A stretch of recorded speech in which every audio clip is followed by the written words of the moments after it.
Welcome to Negotiating Happiness, the show that helps you find happiness, success, and balance in your work and life. I'm Adriana, your host for this journey into entrepreneurship and personal growth. We're broadcasting live on 107.7 and 105.3 FM in New Orleans as part of the United Public Radio Network.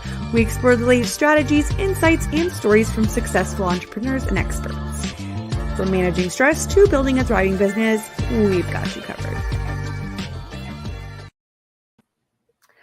Good afternoon, everybody. Welcome to Negotiating Happiness. We're broadcasting live on the United Public Radio Network and UFO Paranormal Radio Network at 105.3 and 107.7 FM in New Orleans. And welcome. Grab your coffee, grab your lunch, and come join me and my guest, Jill. Hello, Jill. Hi, I forgot my coffee. Oh, no, you forgot your coffee. That's not good. Everyone have a second one for me, or a third. Yes, or a third. Or if you're me, Coke Zero. Coke, please sponsor me because I drink way too many of these. So we are on episode 6, and we decided to name it Work Less to Scale Faster. So I'm so excited for Jill to share some of her golden nuggets of wisdom. I'm going to do just a brief intro here. Jill is not only my friend, she is also a client and a very successful business owner. So let me give you the more professional intro here. So who's Jill? She's a mom on a mission to retire her husband and determined to do so on her own terms while showing up every day as her true self. She believes in work-life integration and approaches everything with obsession-level commitment while maintaining balance. There's a space for spin class and red wine, gardening, pizza, green juice, 5 a.m. mornings, and staying up too late. Jill's clients and audience include personal brands, consultants and coaches, course creators, service providers, and e-commerce founders. So Jill is a brand and marketing strategist and a conversion copywriter. I have so much more to say about Jill, but I would like her to let us know a little bit more about herself. So hello. Hi. I'm like, you did it all. I don't have anything else to say now. No, that's a lie. So start off with something a little bit about you, something unique or quirky or special. Okay, I was trying to think for so long about like what is unique or weird or different or whatever. Like everything I do seems normal. So this was really hard. I asked my husband. He was like, I don't know, maybe that you're a mom. And I'm like, it's surprising that I'm a mom? What? And then he backtracked from that one.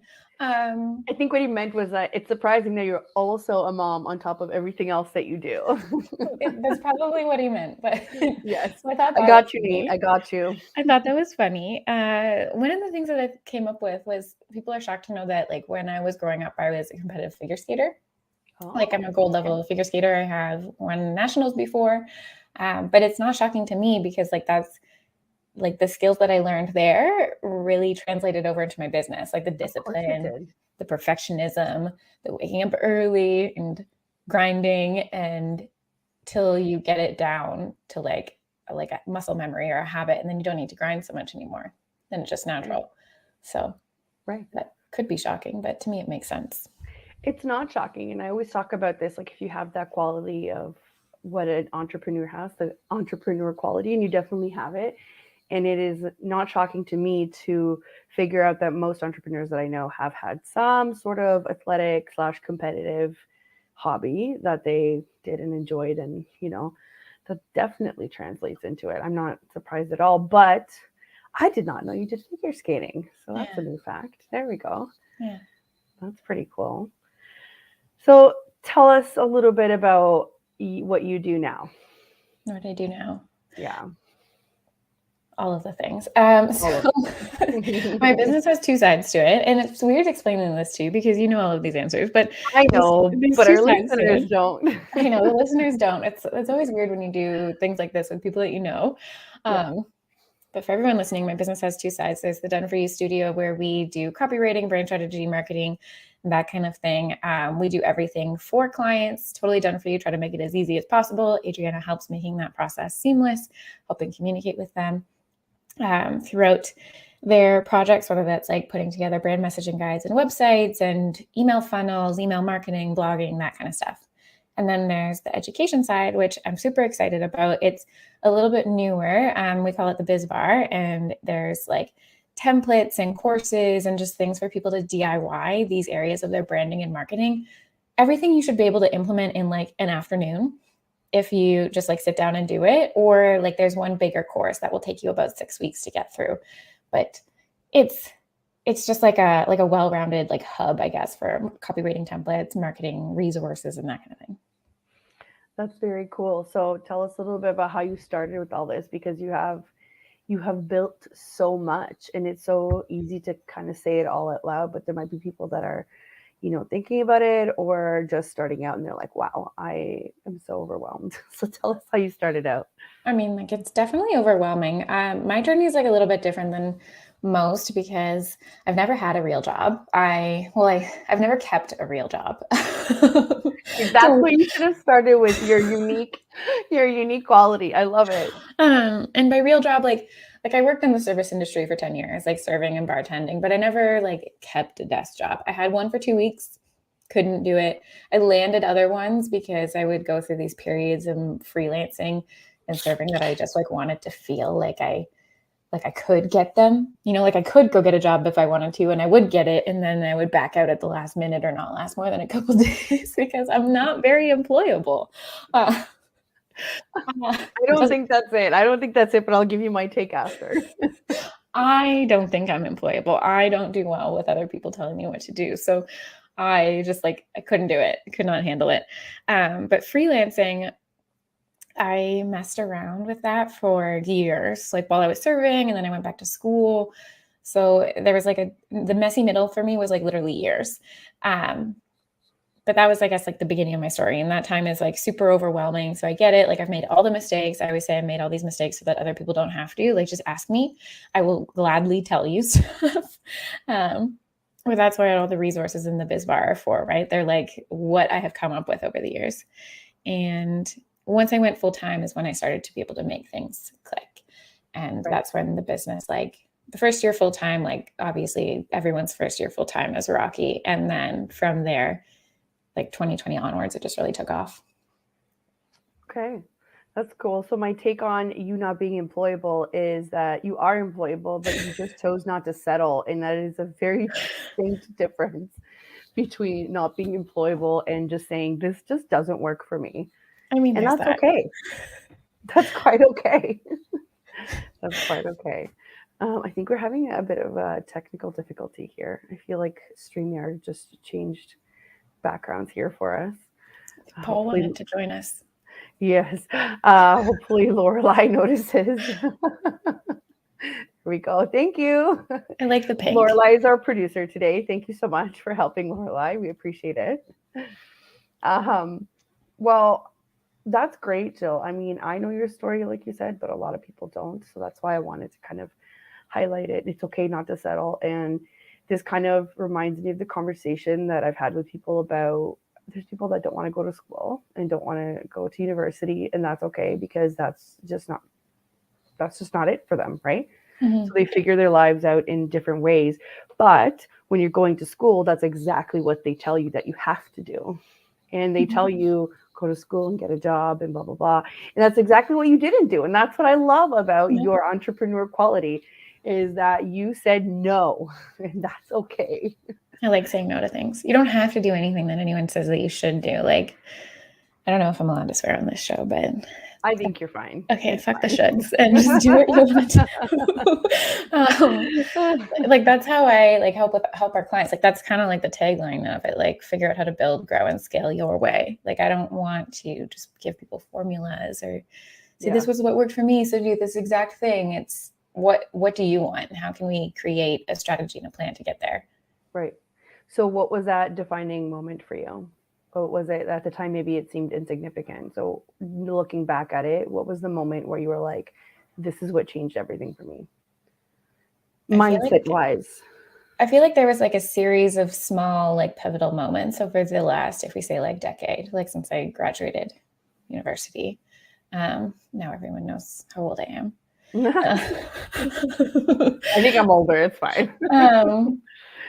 Yeah, so it was like a series of pivotal moments, like at each like different layer. Like at first it was just like getting paid for the first like freelance thing. And then I at one point like lost a client, or I think it was like I needed to raise my rates and they didn't want to do that. And I was like, okay, whatever, like done then. And that felt terrible at the time, but like everything came back double. And then that's a trend that I've noticed over the years, that every time something bad, quote, quote, bad happens, like it actually comes back double or way better. So that was one pivotal moment. And then like another one is, I talk about this specific story a lot throughout my like content that's going out, but like I had this meltdown one day. I cry a lot. I had this meltdown one day at like our kitchen table that we got for free on Kijiji, because we were like just new, you know, like young and just like trying to make ends meet and figure it out. And I was like so upset that I had to cold pitch for all my clients and just got these low paying gigs all the time. And I was learning so much. And I was like, I want everyone to come to me. Like, I don't want to have to cold pitch again. And within the year, like when I went full time, like 2019, I haven't cold pitched for work since 2018. Like 2019 was my first full year, like full time. And like, I didn't have to cold pitch for any of that. Everyone came to me because I put this like client attraction system in place and like tested, and the business has still grown through this. So I think that was a pivotal moment too. But then like, even since then, there's been more moments. Another one, mindset specifically, was I stopped calling myself a freelancer and started thinking of myself as a business owner. Like everything was different from that point on. Yeah. And there's nothing wrong with freelancer, but you have to find what works for you to kind of set that switch in your mind, right? To allow yourself to grow. So what are some of the strategies that you recommend for doing this without sacrificing like your work-life balance? So I think this is where like you get to decide what you want. Like some people don't want to have to like work less. I thought that like after having my baby, I'd want to come back to work like full time. And then the closer that I got to that due date, it's funny because you probably watched this progression actually happen. Adriana has been with me since like when I was pregnant, but like before baby. I thought that I'd come back full steam, and then I got closer and closer to him getting here. And I was like, wait a second, I don't want this. I have to figure out how to work less, but make more. And then it was like, okay, my return to work is only going to be very part-time. So I guess some specific strategies would be like, I think of it more like you have to come up with like, you have to learn what to focus on within these different categories, because I could list strategies and tactics till like all day long. But instead, if you're thinking of your business as like different buckets, then you can pick the strategies that you need to start with, or like the specific things that you need to implement. So with your brand messaging and marketing, it's super important to make sure that you actually have like a sales pipeline, and that your messaging is hitting with the right people, and that you have like a client attraction system. If you don't want to cold pitch, like you have a way of getting leads and traffic into the top of your funnel. And then you have a way of actually guiding them through that process to get onto your calendar. So that's like one bucket that you can look at. And then another one being like your systems and your processes and things on the back end. This is like, once you have those leads coming in on autopilot and those sales coming in on autopilot, then you can think of like, you'll have like space in your brain. You're not stressed about getting clients, and you can start to think about like, okay, how can I optimize and make things more efficient and free up more space for myself? So then that becomes a specific thing to focus on. Like, what systems do you have in place and workflows, and like, what can you automate and what can you delegate and what do you just not need to do anymore? I don't know if that helps, but like, just like thinking of it as buckets like that. And then you can choose what you need to focus on in that moment. Right. No, it makes total sense. And like, again, I'm familiar with your offers and courses and stuff. So a lot of this, it reminds me of the, I think the 4 steps to profit that you have right now on your 4 steps is like part of that. That's like learning how to position yourself and your messaging. Like, so that's like definitely like a place to start. So that's a free 4-day course that you can start anytime. And it's just on my website. You can go take it whenever. It's so important though. It's so important because when I remember when I first started, I wanted to do everything. Like I was like, I know how to do so much. I want to impart this knowledge. And I remember going through the worksheets for the 4 steps and going through the videos and just thinking, this makes so much sense. And you can still do what you want. But if you can't explain to your potential client what you do, it's a big problem, right? Because I would just say, oh, I could do that. I could do everything, but it wasn't very concise, right? So that would help people that kind of have an idea of what their offer is, but they don't have any clue on how to go about it to advertise it. Because you could have all those systems in place that you spoke about, but if you don't really have your message and your, I don't know, purpose, I guess, like what are you really marketing, right? Exactly. Yeah. So that's usually the place where I recommend people start, is with 4 steps. To like hundreds of people have gone through that course. I don't know if we like say the link or if it gets linked afterwards, but we can. Yeah. It's on, it's jillwise.com, I think, /4 steps, is it? /4-steps-2-profit. I feel like I need to like make that a better URL. We can link it too. Yeah. If you just go to it'sjillwise.com, it's like at the bottom of the homepage. But yeah, that one teaches people how to like position themselves strategically instead of like saying, for example, me, like I could talk about when I first started, I'm going to write 500 words for you for your website. Well, that doesn't sound as valuable as I'm going to turn your website into a lead generation tool, and it's going to actually sound like you. And, you know, I can go on and on and on. So it's learning how to message, like how to talk about your message and your value and position yourself, really. So that's what that free starting point is. Yeah. You've got another free resource right now. What is it? We're doing a live webinar in a couple of weeks on May 17th. However many days it is. It's like 10 days away. I was going to say it's like less than 2 weeks away. So that's 90-day focus, free live webinar, no pitch. I just want to teach people. And that's actually going to help people figure out like what to focus on in these buckets, in these categories. So I have like a framework that I walk people through in order to build, grow, and scale their way. And it just helps them like identify like, okay, I'm at this spot in the journey. What is important to me right now? This is what I need to put all my effort into. And then I can go on to this next step and this next step.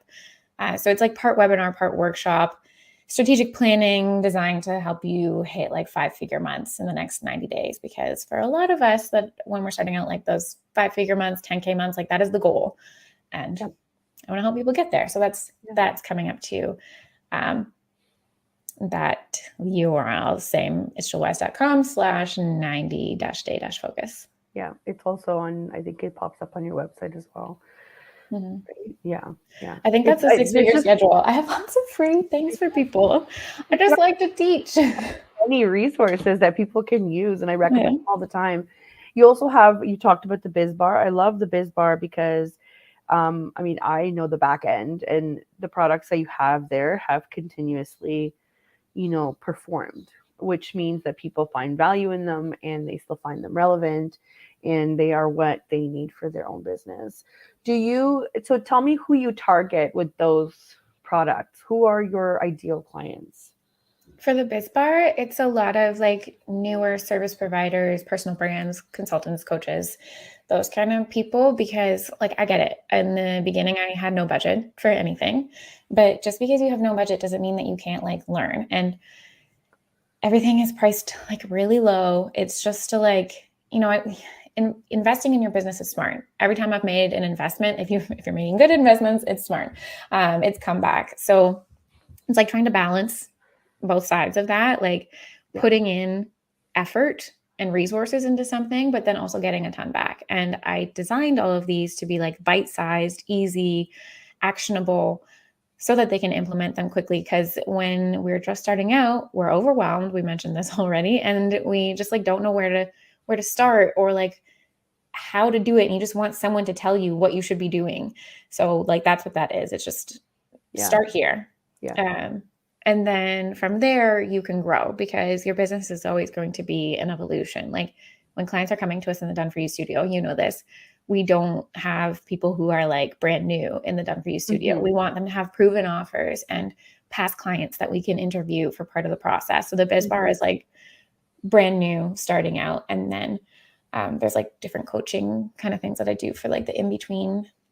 And then they would come into the full service studio when they're like a little bit more advanced, if that helps like distinguish. Yeah.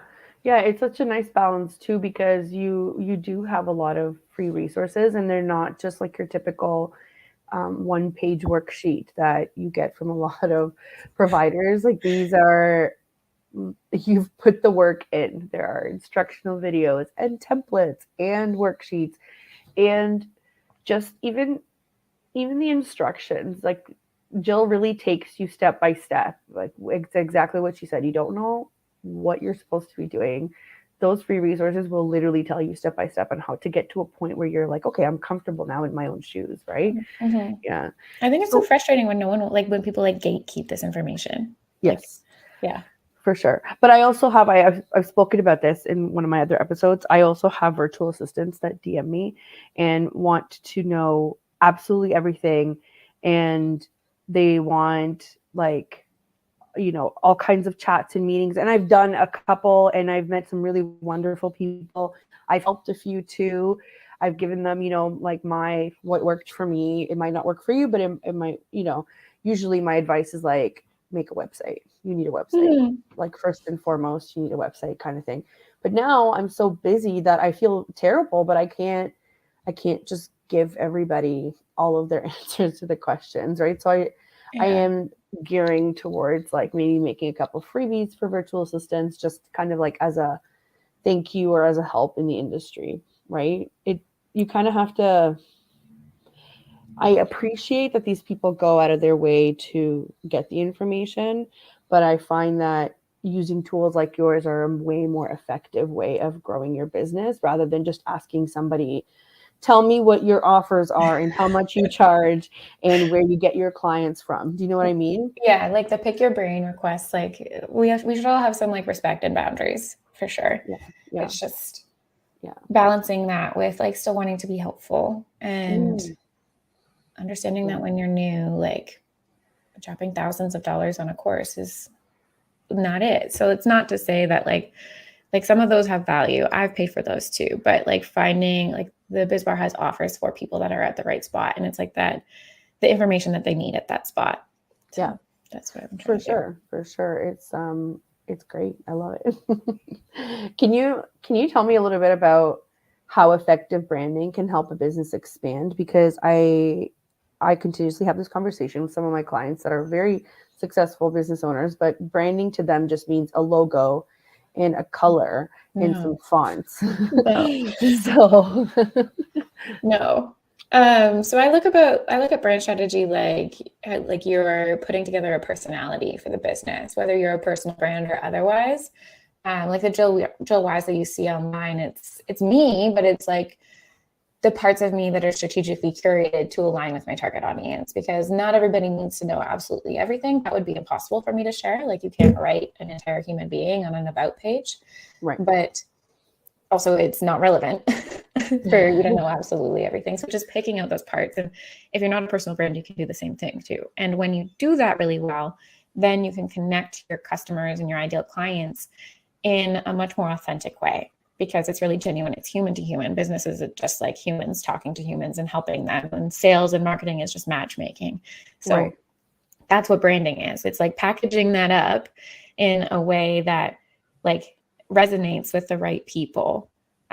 So it's considering like the personality and the messaging and what it looks like and what it feels like and what people think when they hear your name or your business name. So the impact of it from personal experience, when I like put in the work to do this kind of thing, like my first custom design website, let's start there. When I did my first custom design website, the next month that it went live, like my monthly revenue doubled. And the same thing, it matters because it all looks cohesive and professional, and it just makes sense. It makes it easy for people. People don't buy things from people that are like confusing.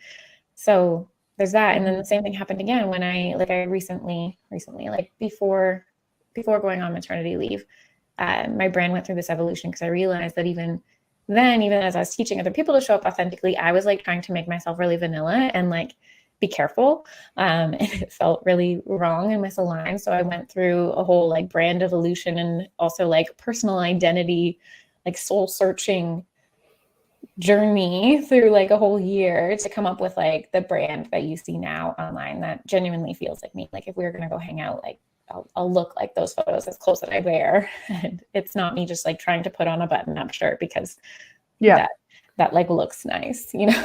Yeah. Or professional, right? Like you redefine the word professional because, you know, you're good at what you do. And a lot of people expect a certain kind of professionalism. And I see this like coming from like the legal world, right?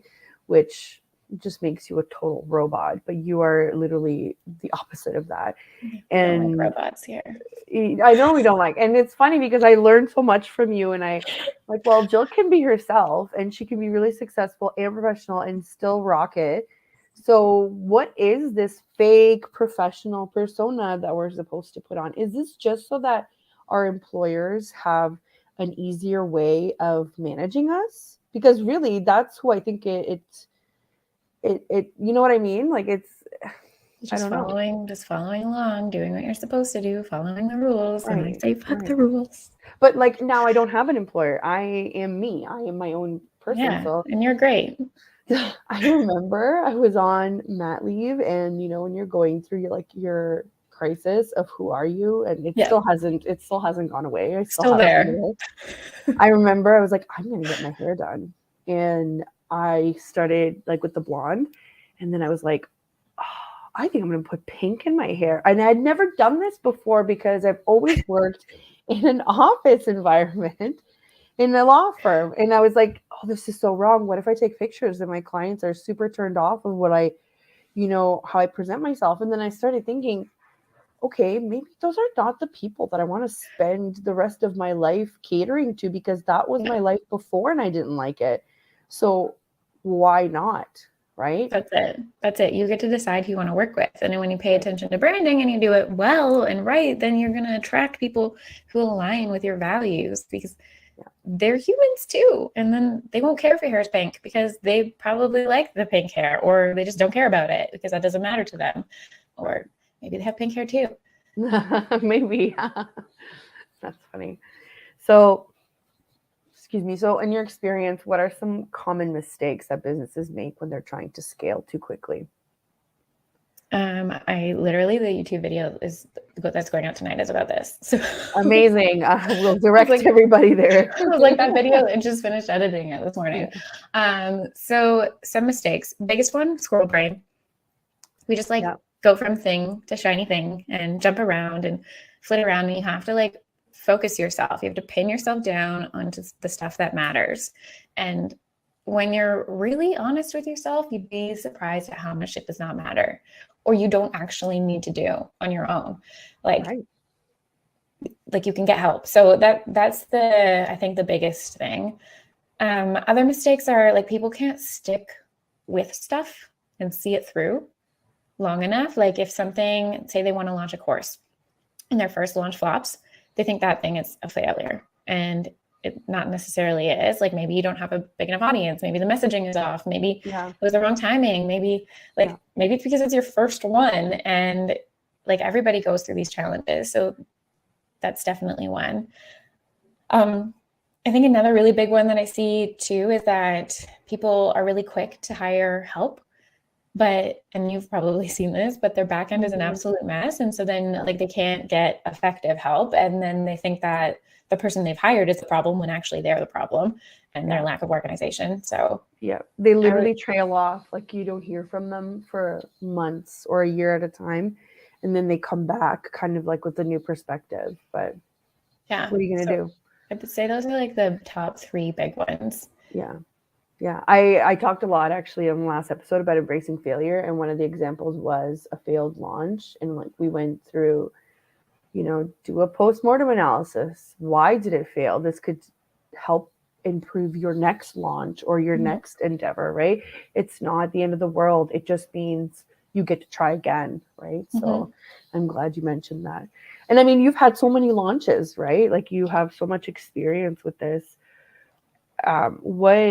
I know I get sucked into this too. I would love to just make a bunch of templates for people and just sell them that way, so that you can cater to like the people that don't have the budget, and then make different kinds of categories of products. When you get blasted with all of this information of you could do this, you could do that. I mean, you've seen the TikTok videos, I'm sure, of how many different ways you can make money and whatever. Here's 20 ways you can make $100 a day tomorrow. Do you feel, this is my opinion, but do you feel that distracts sometimes from your purpose, or for the intended target of why you started the business in the first place? Or can you do it, or is this doable? Like, do you mean me personally or that person? I guess just in general, like for a business owner, do you think it takes away like seeing all of these things of you can make templates, you can make digital products, you can make courses? Oh, like if they should do that or not? Is that when they're growing their business? Yeah. I mean, it depends on what kind of business you want, like what your business model is. I think that there's definitely been an influx of service providers who are like, oh, I'm just going to do this instead because someone told me it's passive. But then they get into it and then they realize it's not actually passive because, spoiler alert, digital products are not passive. You have to build the machine and then you have to continuously fuel that machine and feed new leads to it and become like the marketing person, and then like continuously update the products too. So if you don't want to be a marketing person and you don't want to have to build this machine, then that's not going to be a good business model for you.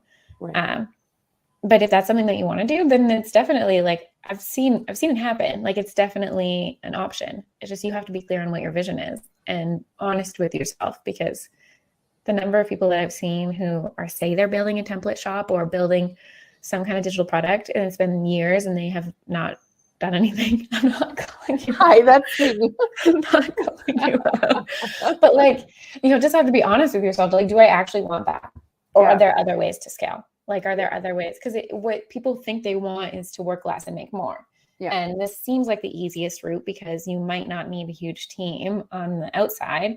Maybe you can be a little bit leaner, but you still need help. Like, you can't do it alone. And it's like pretty advanced stuff. And you just need to be like really clear on your vision if you're going to stick with it. Yeah. And this advice is coming from someone like you who is pretty techie. I know you don't consider yourself techie, but you are pretty techie and you use your resources. And I talk about this to my clients a lot. I'm like, there are so many platforms out there that could help you, but because you think it's overwhelming to even start with one, you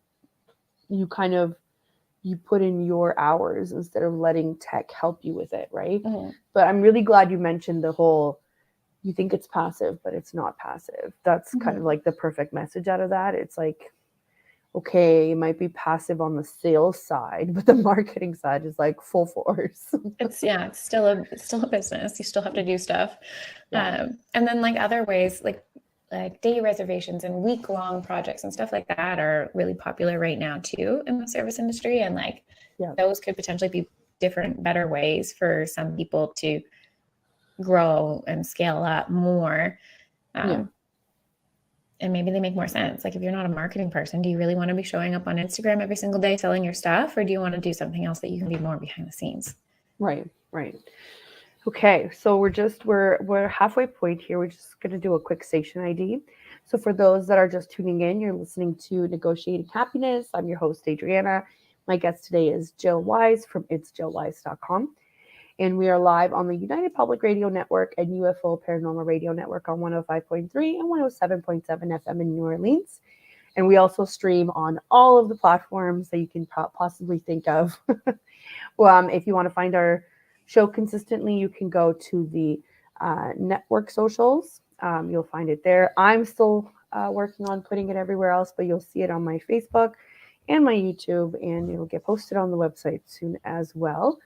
So if you are just joining us, Jill and I are just kind of going back and forth on branding and how to scale a business and how to use your free resources. Jill has a ton of resources on her website that are free or really amazingly priced if you're just starting out. And if you're not just starting out and you're looking for some, conversion copywriting or, some real strategy to to your booming business, we have the done for you in studio part of Jill's business.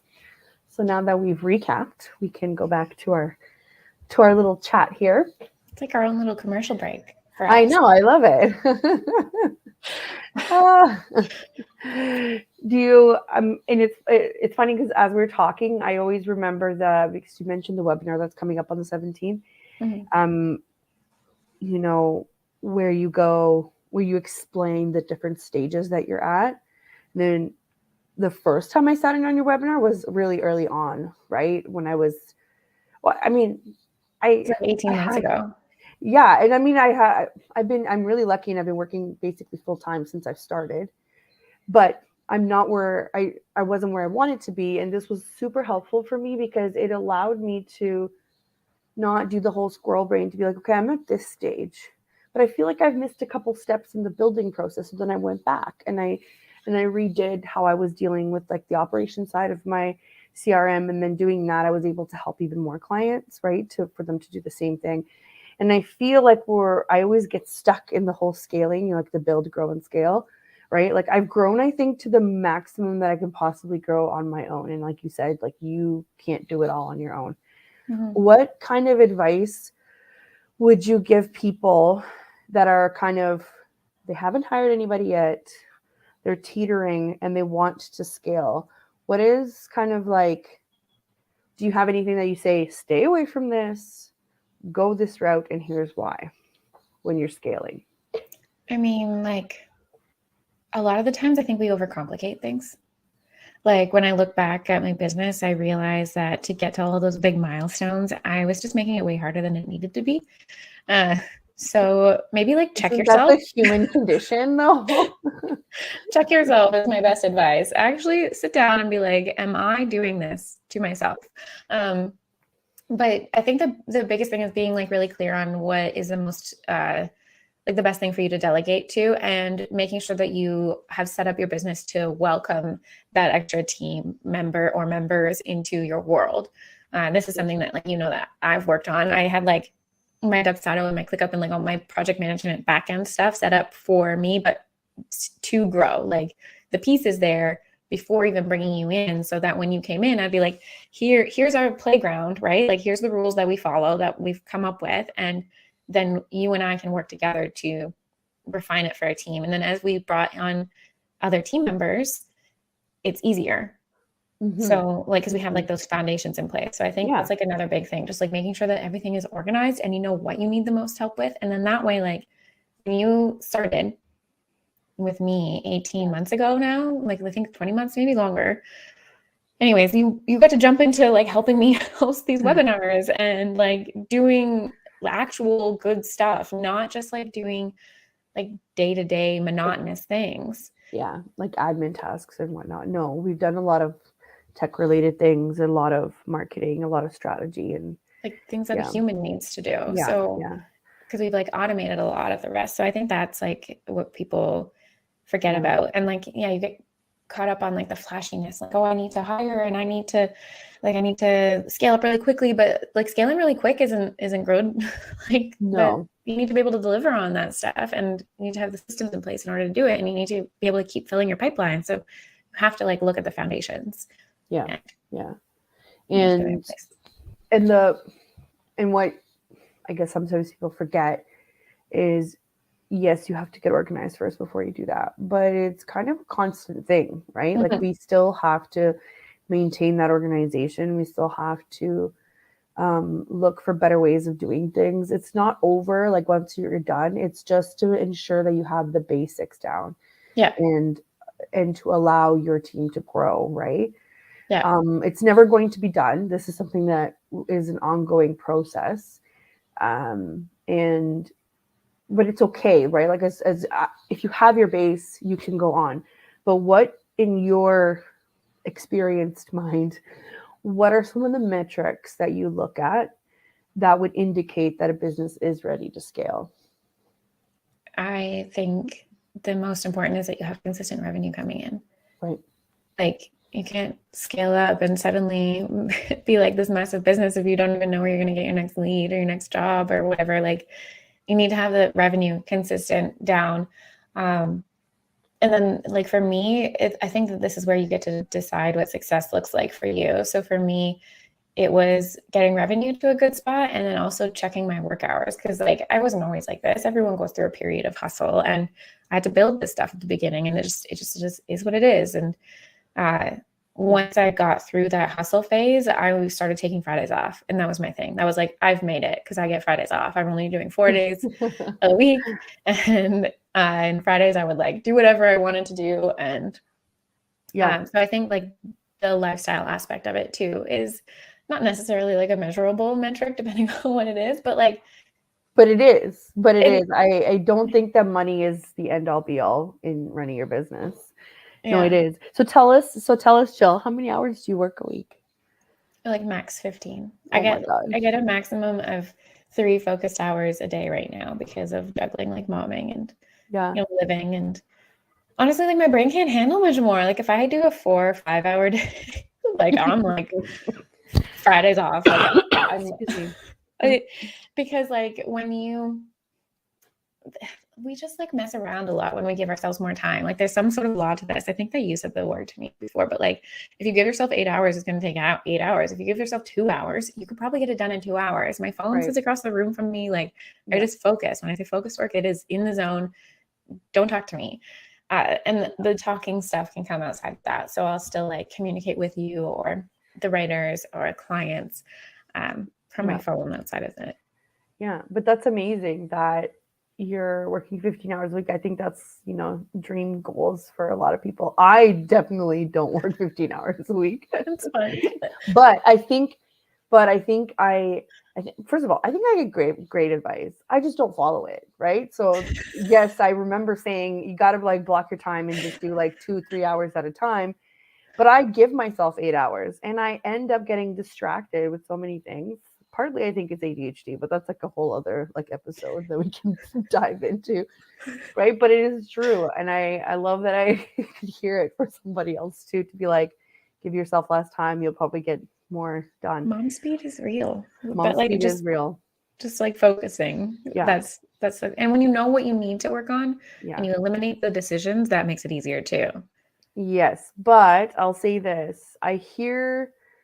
It's like I have this imaginary thing in my head of all the service providers that are like me that still provide things hourly.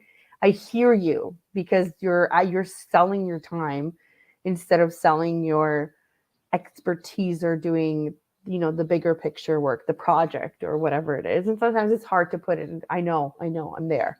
I'm right on that track.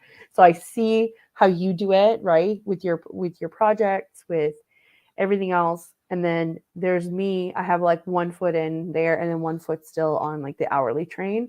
So it is really hard to be like, I work 3 hours a day. It's like, oh gosh, This is how you.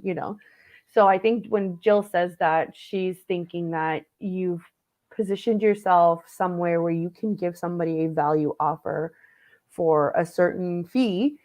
Maybe it's structured, maybe it's, a couple times, maybe it's more like Jill's projects run 6 weeks, 8 weeks when the Done For You studio. Yeah, right? Like our standard like entry project is the brand messaging and website copy, and that takes like 6 to 8 weeks. But like clients don't need to know how long it takes all of us to do it. And like, it's not just me working on it, right? Like I start with it, you help near the end, like wrapping it up for everyone. There's an editor. Sometimes it's 1 or 2 writers working with me on it, but they don't need to know what our hourly is in there. Right. They just want to see the finished product and know that that's going to produce results. So like, I get it. Like everyone starts somewhere, and it's just like, this is part of the process. This is part of building and growing something that's sustainable long-term. Yeah. And that's why it's really important to do the whole brand messaging thing and defining what your offers are, because now I'm at the point where I could package something up for somebody. So even if I am working hourly or whatever, I can then say under these hours, I'm able to do the following consistently, either weekly, monthly, whatever it is. And it does help because I do talk to my clients all the time. I was like, some weeks it might take 2 hours longer, but then the next week it might take 2 hours less, right? Like it just, as long as you keep track and you're honest with yourself, with your clients, it'll all work out. So it's value-based pricing versus like hourly. Right. Which I'm like one leg in, one leg out. It's okay, you'll get there. I'm getting there. I'm getting there. But I mean, I feel like a lot of people can relate. Like a lot of, I've taken this like OBM kind of pathway, but I still do some virtual assisting, like the actual doing of the things. And a lot of virtual assistants, I am sure, will say to you that it's very hard to do value based pricing because they're kind of stuck on my value is in my time, right? Mm-hmm. I was stuck there for a while too because they think that your client's not going to value you. For me, to be honest, it was easier because I've worked with the same clients that I started with, Mm-hmm. right? Like it's very continuous. We have a relationship now. So when I brought it up to some of the other clients, they were like, yeah, that makes sense, right? It was easy because they've seen the proof in the work. Yeah, but that's where like some people probably don't mind hourly. Like some people might not want.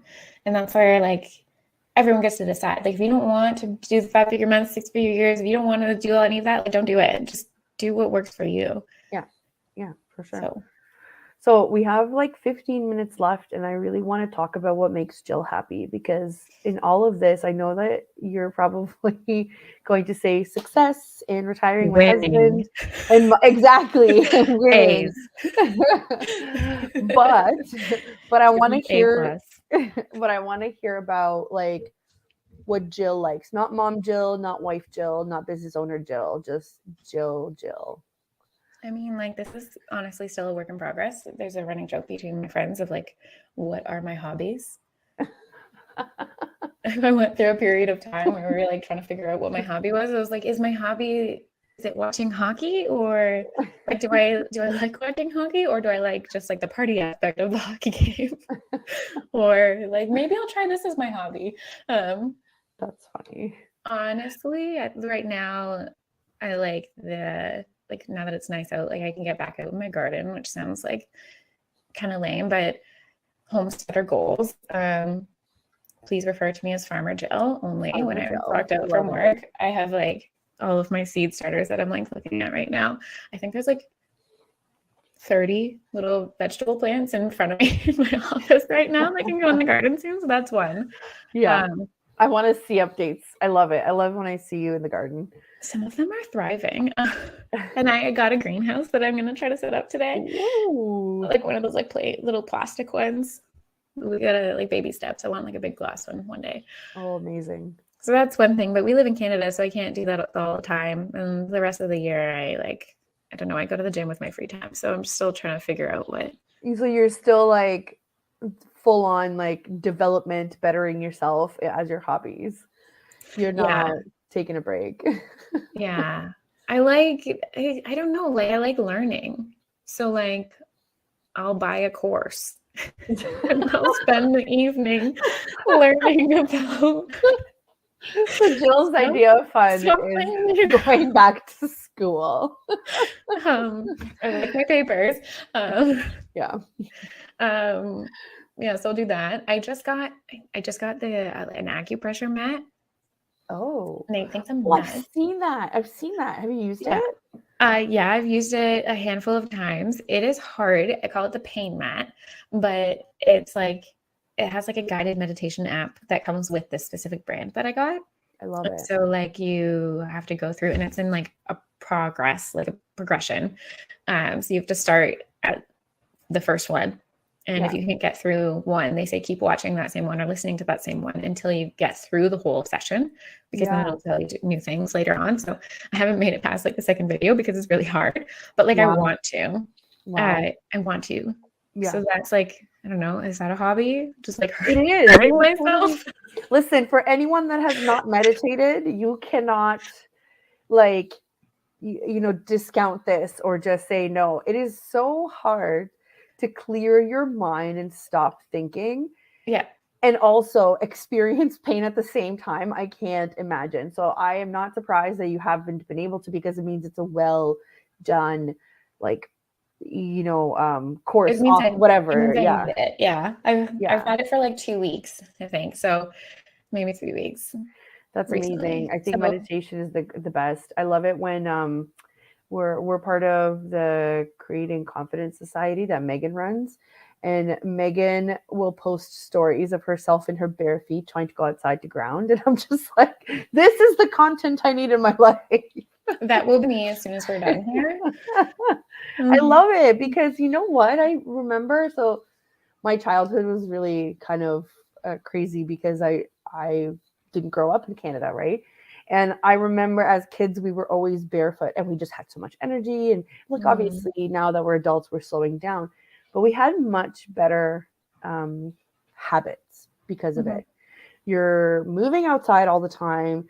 You're barefoot. We would eat all of the fruits in the fruit trees outside. Like candy was such a treat. Like, you know what I mean? You always had grapes and we had peaches and like strawberries. And like, it was crazy. And I'm kind of now as an adult, I'm trying to go back to that. And I'm trying to like, oh, you know what? I used to love making jam. I want to make jam again. Or now like Farmer Jill over here is growing her own crops and putting together a greenhouse. And I love that you can still run your business and feel so in control and happy with the results that you can take the time to do those things that make you happy, right? Yeah, it's really cool. It's honestly cool. Like I didn't think that this was possible at the beginning, and it is. Can confirm. Just a regular person. Right, can confirm. I always laugh because like I do love the witchy woo-woo stuff. And this network is so good for that because they give you so many perspectives of people like on different ends of the spectrum. And they do talk a lot about meditation too, even on Michelle's show. So Michelle's show is the Outer Realm Radio on Wednesdays and Thursdays. I know Michelle personally as well. She's usually the one that produces the show. And like she's always said, like you have to meditate. But now I love that the business world is embracing that because there are actual scientific facts about how beneficial meditating is, right? So I definitely need to try that mat because I've seen it and I've been eyeing it.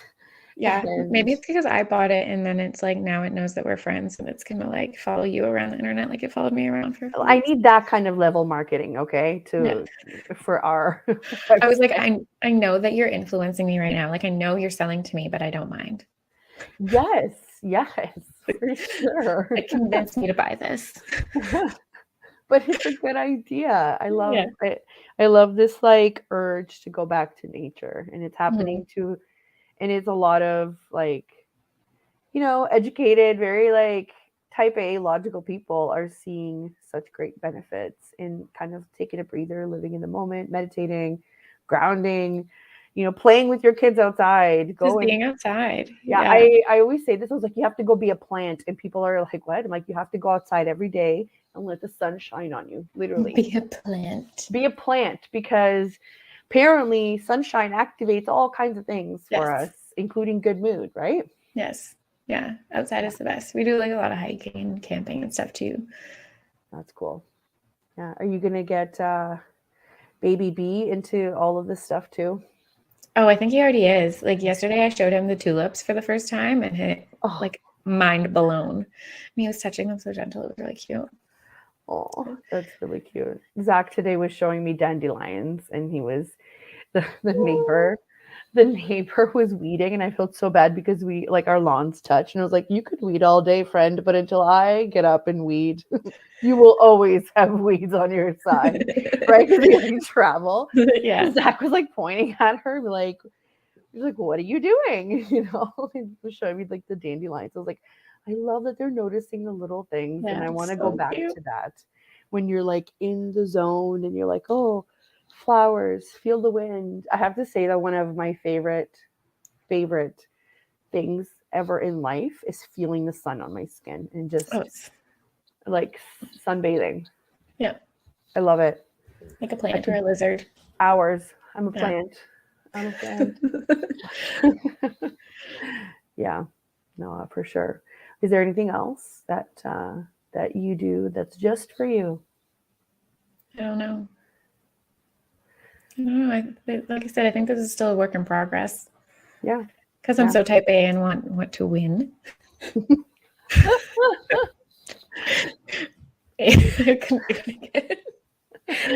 Do you still do spin classes at 5 a.m. for fun? Not at 5, but I do them at 5 p.m. now. Oh my God. Even so. Like I love my 5 a.m. mornings, but like when the baby's up at 5 and I have to like get him back down before I can go, just my mornings are hit and miss. Yeah. Like, am I going to be stuck trying to get him to go back to sleep until 6 or 7 this morning? We're up at 5:45, but it was not for spin. So I go at 5 p.m. now. Yeah. So Brad's away. So Zach just comes right in like at midnight now. He doesn't even wait till like 5. He just comes up on the bed, brings like 2 of his pillows, 3 stuffies, a blanket as if we don't have a blanket there. I'm here, sleepover. Literally just opens the door and there he is. Mom. Yeah, it's wild. He doesn't even say anything anymore. And he's such a little person now, and he just goes to the bathroom by himself. He doesn't even ask me, like, unless he needs assistance, right? But it's wild to me. Crazy. It's crazy to me that you're still able to be up at 5. I cannot. I like being awake when the world is not. Like, nobody wants anything from me. That's me at night. That's me at night. Oh, I'm too tired at night because I'm up so early. Right. Well, we're coming to an end here, and I just wanted to remind everybody, if you guys want more of Jill's nuggets of wisdom, the webinar is happening on May 17th. You could go to itsjillwise.com and sign up there. It's completely free. Highly recommend, especially if you're kind of like at a crossroads with where your business is at, or if you just need some guidance or a refresher. I've had some of my clients take your webinar before and they loved it. And what else? You've got, if you are interested in actually seeing how Jill's week works, she does have this resource on her website that gives her actual calendar in there to show you how she makes it work with 15 hours a week. It is like everybody's dream goals right there. It's called the 6-figure schedule. You'll also find it on her website, and I believe there's a pop-up that comes up right away for it. Yeah, or it's like the /6 schedule yeah 6-figure schedule. I have included in our summary of the episodes, there's the host links and guest links. So on the guest links, you'll have Jill's website, her Instagram, Pinterest, LinkedIn, and TikTok. I highly suggest you also follow Jill on Instagram. You will get notifications if she posts blogs or YouTube videos. And you said there's another one coming out, right? Yeah, YouTube goes live on Monday and Thursday. So there's another one out tonight at 8 p.m. They always go live at 8 p.m. because I watch YouTube late at night. Yeah. For sure. And also that gives me the whole day just in case our day gets derailed over here to get it up. Gotcha. Yeah, no, that makes sense. So you can follow her on Instagram as well if you are a social media person. And you will be able to find this replay on my Facebook, my YouTube, all of the network platforms. We're doing really well on SoundCloud. So if you are more in a podcast mood and you want to put us on while you're driving home, that's probably a really great way to do it. And yeah, thank you so much, everybody, for listening. Thank you so much, Jill, for coming. I always love picking your brain. We have very fun conversations. I hope you go outside and be a plant today. I will. And enjoy it. And we'll do a quick station check-in right now. So again, thank you all for coming in. Thank you, Lorelei, for producing and for coming into the chat room. And a big thank you to the United Public Radio Network and UFO Paranormal Radio Network. Next week, join us again on Monday at 12 CDT or 1 Eastern time. And yeah, I think that's about it. And we'll see you next week.